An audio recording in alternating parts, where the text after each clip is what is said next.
Hello everyone, this is my second video on tissues. Here I'll tell you about the plant tissues in detail. Plant tissues are mainly of two types, meristematic tissue and permanent tissue. Meristematic tissues are further divided into apical tissue, lateral tissue and intercalary tissues. And permanent tissues are divided into two types, simple tissues and complex tissues. So come, let's have a look at all these tissues one by one. The first type of tissue is the meristematic tissue. They are the group of cells that divide continuously, and so they are responsible for the growth of the plant. They help to increase the length and the girth of the plant, and because of this they are mainly found in the growing regions like the root tip and the shoot tip. Now we come to the nature of the cells. Cells that make up the meristematic tissue are almost similar in structure. They may be spherical, oval, polygonal or rectangular in shape. They have a thin cell wall made of cellulose. The cells have dense cytoplasm with minute vacuoles and a very large nucleus. And as you can see in the diagram, the cells are compactly arranged and do not contain any intercellular space between them. Based on their position, meristematic tissues are of three types: apical meristem, intercalary meristem and lateral meristem. The apical meristem are situated at the growing tip of stems and roots, that is the shoot apex and the root apex. They are responsible for the elongation of the root and the stem, and this increases the height of the plant and is known as the primary growth. The lateral meristem causes the stem or the root to increase in girth, that is, the increase in diameter. This growth is known as the secondary growth. The intercalary meristems are situated at the base of the leaves or the internodes of the stems, and they cause increase in length of the leaves or the internodes. The next type of plant tissue is the permanent tissue. The permanent tissues are actually derived from the meristematic tissue. When the cells of the meristematic tissue become mature and attain a certain size, they lose their ability to divide and become the permanent tissue. The cells are then modified to perform specific functions. The permanent tissues are mainly of two types: simple and complex. Simple tissues are made of only one type of cells which are similar in structure and function. They are present in almost all parts of the plant. Complex tissues are composed of more than one type of cells which work together as a unit. They are found mainly in the vascular regions. Vascular means the vessels which are meant for transporting materials. The simple permanent tissues are of three types: parenchyma, collenchyma and sclerenchyma. Now let's compare these three types of tissues. The parenchyma you see has round, elongated or oval cells. The cell wall is thin and they have intercellular spaces. They have a central vacuole which is surrounded by dense cytoplasm. Collenchyma cells are elongated in shape. Extracellulose deposits are found at the corners of the cell wall. They lack intercellular spaces. Cells of the sclerenchyma are long and narrow, and the cavities are empty. That means they do not have any protoplasm. The cell walls have lignin deposits and they are highly thickened. The cells are closely packed with no intercellular spaces. An important thing to note here is that the parenchyma and collenchyma are living tissues and the sclerenchyma is a dead tissue. The main function of the parenchyma is to store and assimilate food.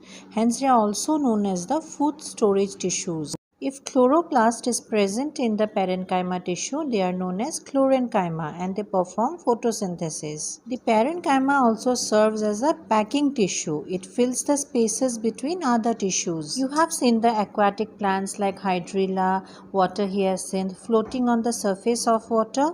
In these plants, the parenchyma tissue have large air cavities which give buoyancy to the plants. These parenchyma are known as aerenchyma. The collenchyma provides mechanical support and elasticity to the stems of dicot plants. The cells contains chloroplast and hence it is involved in photosynthesis. Collenchyma also provides strength and flexibility to the plant body. As I told you, sclerenchyma is a dead tissue, so it provides mechanical strength to the plant. It is also protective in nature and makes the plant rigid, flexible and elastic. The sclerenchyma tissue are of two types: Fibers and sclerids. The fibers are narrow, elongated and have thick lignified walls. The sclerids are short cells with uneven wall thickening and are also known as stone cells. Now look at this diagram. Both fiber and sclerid have thick lignified walls with very narrow cavity inside. And you can also see some thin areas in the thick walls. These areas are called pit. The second type of permanent tissue is the complex tissue. Complex tissues are of two types, xylem and phloem. Let's discuss about the xylem first. The most important thing that you need to know about xylem is that it is responsible for upward movement of water and minerals from the roots to the leaves. The cells of the xylem tissue have thick walls and are mostly dead. The four major components of the xylem tissue are xylem parenchyma, xylem fibers, tracheids and xylem vessels. Of these, only xylem parenchyma is living, rest all the three elements are dead. Now see, the tracheids are elongated cells with tapering ends. They conduct water and also provide support to the plant. The vessels are shorter and wider and the ends are open and connected.